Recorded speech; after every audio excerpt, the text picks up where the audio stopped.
Hey guys, so today we're looking at ankle mobility and the depth of the squat. So in the first one you can see that my knees are not going that far because of limited ankle mobility, and then if ankle will allow it to go further, your knees will track a lot further over your toe, so that will help you with the depth of a squat.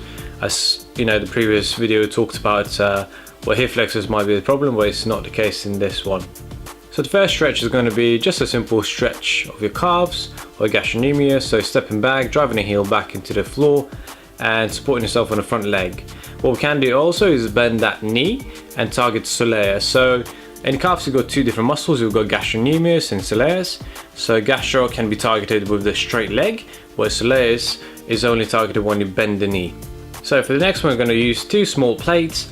So you can see that quite often people squatting with two plates under the heels, but we're going to do the opposite. We're going to put them under your toes and really try and stretch that soleus again in your calves.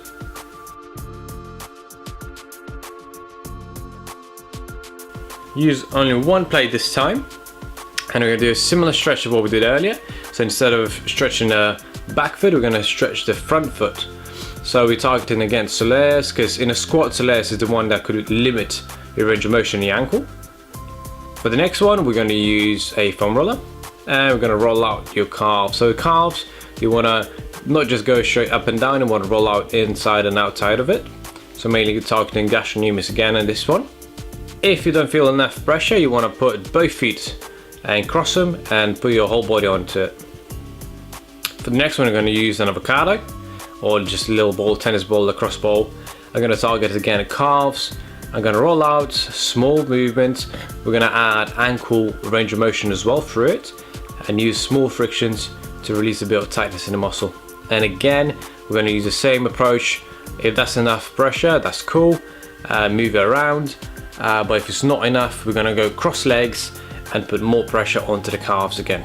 The next one is a slash exercise slash a stretch. So you want to start next to the wall and try and bring your knee towards that wall as far as you can, keeping the heel down onto the floor. So you want to slowly move further away if you can still reach it, and you want to get to the point where you can just barely touch your knee to the wall. This will increase your range of motion in the ankle.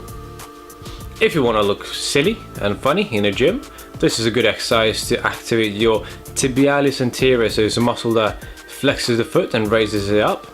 So you would look something like that. Well, it's up to you. You can give it a go. But there's another one a little bit maybe normal looking like. So we just got normal dorsiflexion. So dorsiflexion using a band.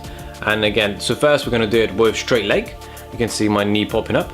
And the next one is going to be moving up, making sure there's enough tension on the band and raising your toes up. So this will help with your dorsiflexion in a squat and the muscles that actually flex the ankle to get into the position.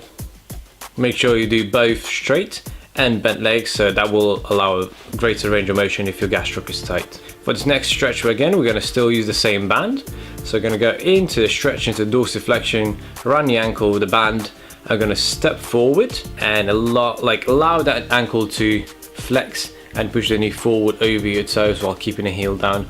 You can still see mine lifting up a little bit. Well, good luck, and hopefully this helps with your squat.